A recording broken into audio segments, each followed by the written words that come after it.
Bonjour à tous et bienvenue dans cette nouvelle émission qui se veut inspirante pour toute personne souffrant de handicap et qui ne trouve pas l'énergie suffisante pour le dépasser. Le handicap peut être de naissance, arrivé dans la vie par accident ou à la suite d'une maladie. Il peut être visible, invisible. On peut aussi se le créer ou bien que les circonstances de la vie vous le créent. Je suis Cécile Sey et j'aimerais vous soumettre un regard à l'intérieur du handicap. Ce mot n'est pas tabou, non. Il est souvent c'est le regard des personnes valides vers les handicapés que l'on cherche à montrer. Et dans cette émission, ce sera tout le contraire. Aussi, vous allez pouvoir suivre le témoignage de personnes ayant eu la force de surmonter le regard des autres, leurs différences, leur handicap, et qui en ont fait une force avec une abnégation extraordinaire. C'est une différence qui fait toute la différence. Je vous invite à suivre ces belles personnes dans ce que le handicap a fait de plus dans leur vie. Nous recevons pour cette première édition une personne qui a su me toucher par son engagement dans la vie d'entrepreneur et de par son esprit combatif dans tous ses exploits sportifs. Bonjour Jocelyn Truchet. Bonjour. Jocelyn, qu'est-ce qu'on peut dire de toi? Auteur, chef d'entreprise, réalisateur de films, capitaine de l'équipe de France de vol à scie. Je sais pas, je manque de mots pour te définir. Bonjour Jocelyn, bienvenue dans cette nouvelle émission. Bonjour, merci. Bien, écoute, est-ce que tu peux un petit peu nous raconter ton histoire, comment tu en es arrivé là, donc la nature de ton handicap, d'où ça vient? Alors du coup, moi j'étais militaire et je suis parti en mission en Afghanistan et j'ai été grièvement blessé par l'explosion d'une bombe artisanale.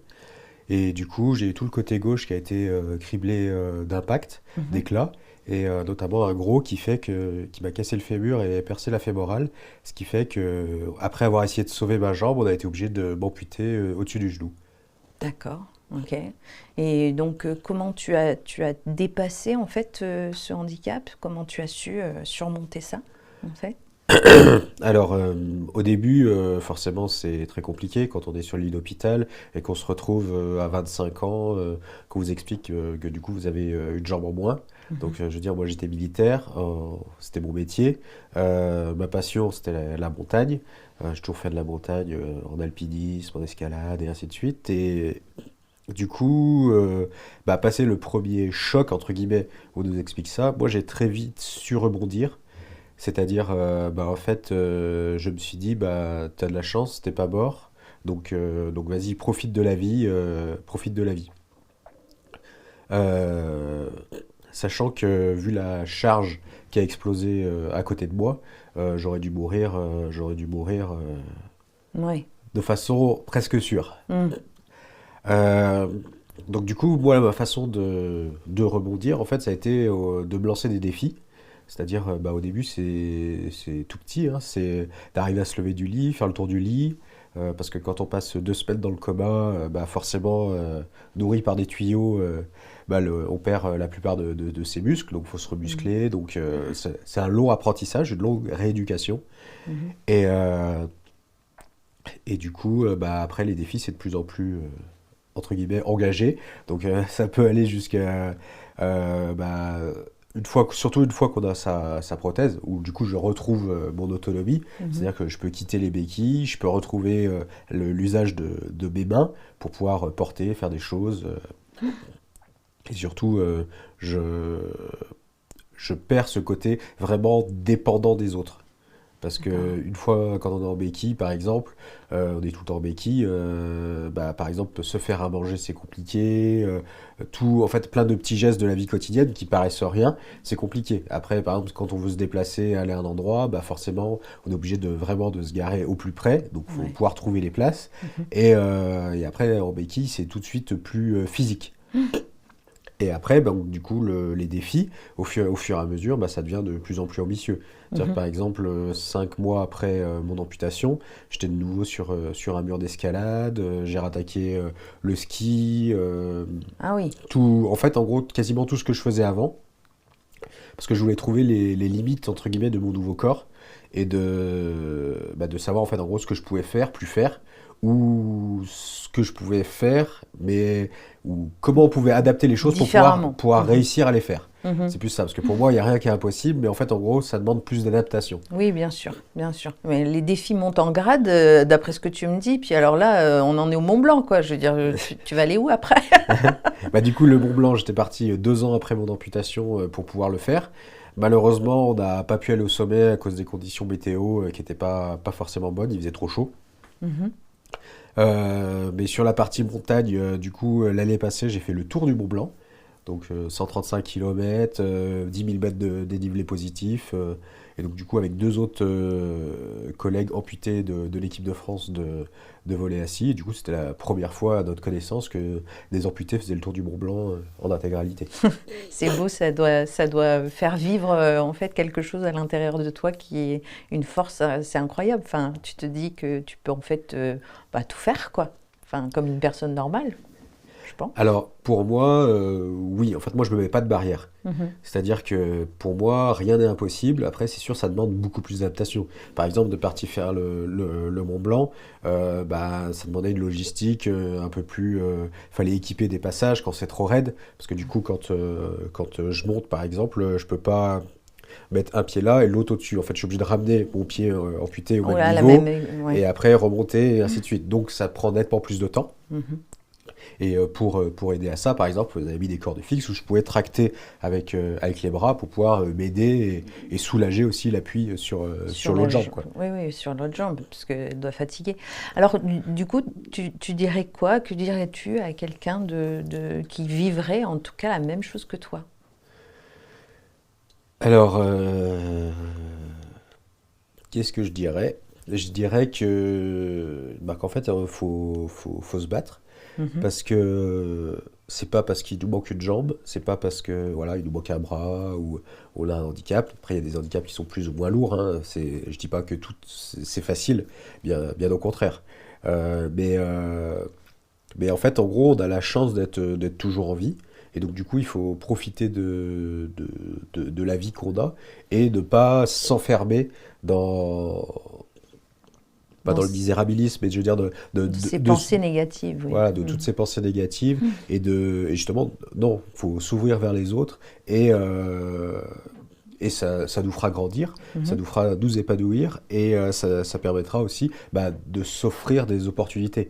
Parce que quand on rencontre des gens, qu'on discute, en fait, on se rend compte qu'on a des points communs, des choses qui font que peut-être sur le prochain projet, ils pourront nous aider ou ils pourront, voilà, le fait de parler et de Oui. s'ouvrir vers les autres, en fait, Mhm. fait qu'il y a des gens qui sont intéressés par ce qu'on est, Bien par sûr, ces choses, et ça ouvre des opportunités. Et il faut bien savoir les sûr. saisir. D'accord, très bien.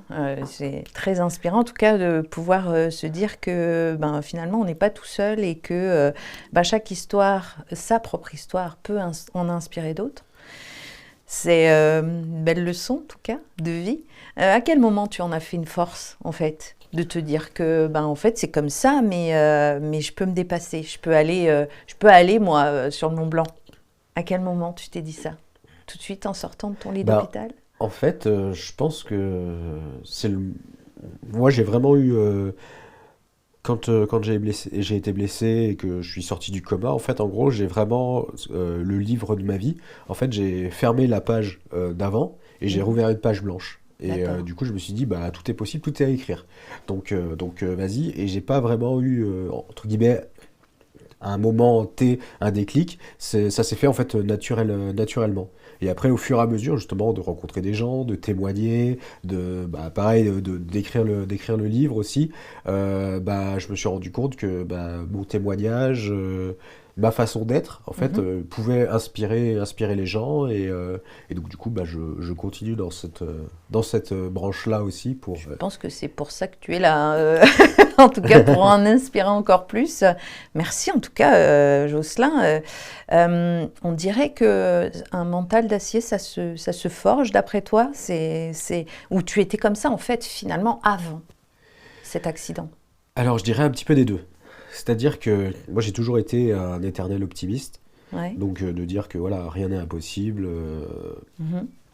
Et après, en tant que militaire, forcément, on a aussi un travail sur le mental, parce que quand on va dans des situations de guerre, Le conflit, oui. voilà, de voir des choses qui sont pas forcément belles, de Mm. vivre des choses qui sont dures, Mhm. voilà, de perdre des camarades, d'avoir des camarades blessés, voilà, faut pouvoir encaisser et continuer, parce que quand on est en mission, que le clash se passe, bah après, bah, faut que les autres qui restent sur place continuent la mission.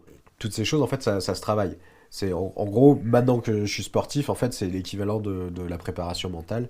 Mhm. Après, c'est un peu à chacun de faire ce travail intérieurement, de se dire que moi, quand je suis parti, par exemple, je me suis dit que c'était possible que je meure sur place, c'était possible que je sois blessé, Mhm. mais par contre, je m'étais préparé à mourir, à me prendre une balle, mais pas forcément à perdre un membre. Ah oui, Pourtant, j'avais essayé de me préparer à beaucoup de choses, mais pas forcément à ça. Donc, il y a aussi ce travail de de la force mentale, en fait, en oui, gros, oui, qui est fait au sein des armées par aussi la partie cohésion, par la bien partie sûr. travail dans tout ce qu'on appelle les stages commando, Mm. où le but c'est saper la base de la pyramide de Maslow Oui, pour nous faire monter directement dans les strates bien sûr. supérieures Je comprends. et nous repousser dans nos retranchements.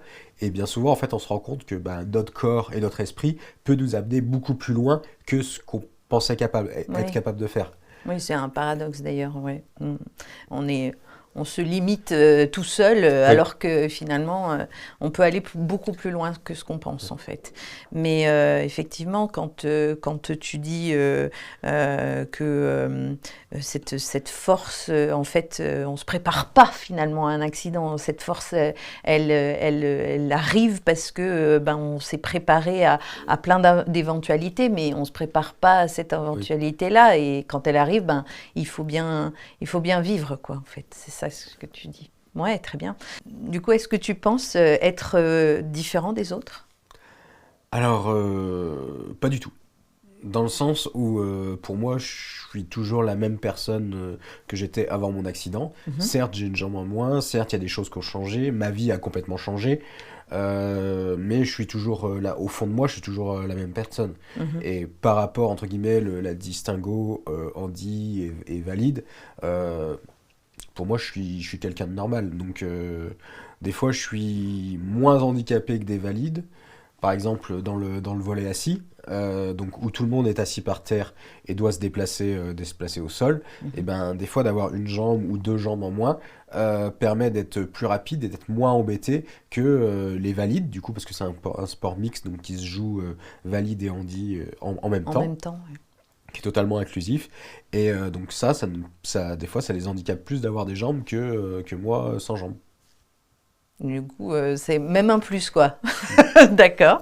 Euh, Si tu pouvais changer quelque chose, est-ce que tu changerais quelque chose? Alors, si je devais changer quelque chose, je pense pas.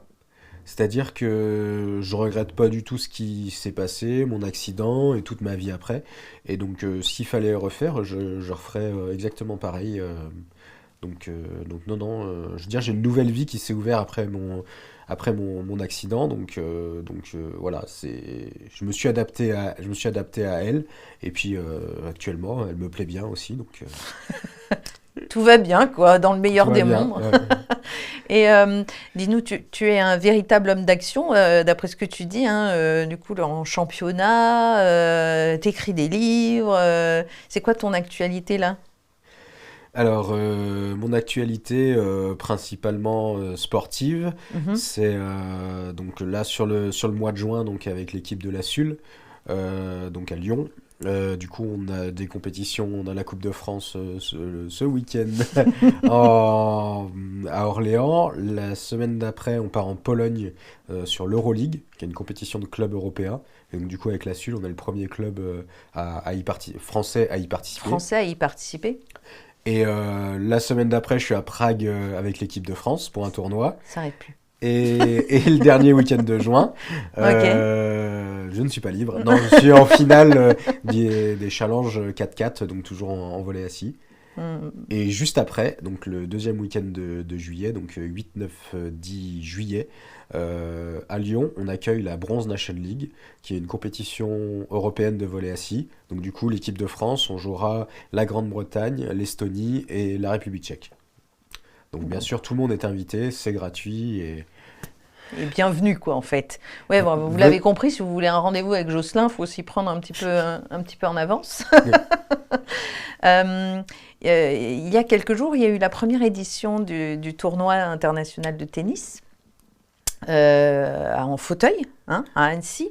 Et cet événement se veut être un tournoi d'envergure en vue des Jeux Olympiques 2024 pour faire rayonner le handisport dans le paysage sportif en général.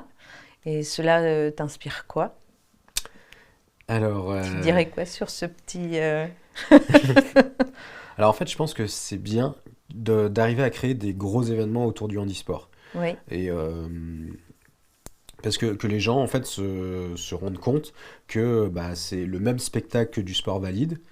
Que les athlètes en fait sont des vrais athlètes dont c'est le métier, où ils essayent à ce que ce soit le métier pour pouvoir performer et donc du coup qui dit montrer que c'est un spectacle dit que les gens viennent voir, qui dit les gens viennent voir dit que ça va entraîner entre guillemets du sponsoring, de l'argent, et donc du coup qui va permettre de structurer le handisport comme le sport valide pour que les athlètes s'entraînent dans de meilleures conditions et performent toujours plus. Donc c'est que du bien. C'est que du plus, oui. Je suis d'accord. Il y a une citation ou quelque chose que tu te répètes, un genre de mantra qui te fait te surpasser tous les jours dans cette énergie, la folle que tu as. Je pense que je reviens sur ce que je disais au début, c'est t'as de la chance, t'es pas mort, alors vas-y, croque ta vie à fond, vis ta vie à fond. D'accord. Ouais, c'est ce que tu te répètes tous les jours en te levant? Oui. D'accord. Oui. Si on pouvait inviter une personne qui t'a inspiré, alors si c'est quelqu'un qui n'est pas mort, dans mon parcours, ce serait qui et pourquoi? Alors, une seule personne, je pense que ce serait beaucoup trop compliqué parce qu'en fait, en gros, moi, je me nourris de toutes mes rencontres. Donc, voilà, tous les échanges qu'on a avec différentes personnes, à chaque fois, on peut puiser et donner parce qu'un échange, c'est dans les deux sens. C'est dans les deux sens. Et donc, moi, je me nourris de tout ça et c'est ça qui me forge et qui me fait évoluer. Donc, une seule personne, ce serait beaucoup trop compliqué, je pense. C'est une non-réponse, ça. Merci, Jocelyn. Bon, écoute, tant pis, on va clôturer comme ça. On dira que toutes les personnes qui veulent nous accorder un petit peu de temps sont les bienvenues pour leur témoignage. On dira ça, comme ça. Merci en tout cas, Jocelyn, d'être venu à ma rencontre, d'avoir donc passé un petit peu de temps avec moi pour pouvoir donc parler de ta façon de voir la vie avec ton handicap, et en espérant que ça inspire d'autres internautes. En tout cas. Je l'espère aussi. Merci.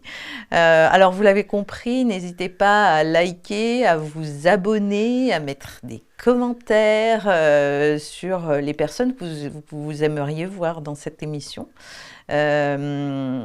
Sûrement d'autres belles personnes qui vous ont inspiré, vous, dans votre handicap.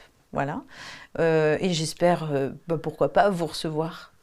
Vous, dans cette émission. C'était Cécile Sey pour La Force du Handicap.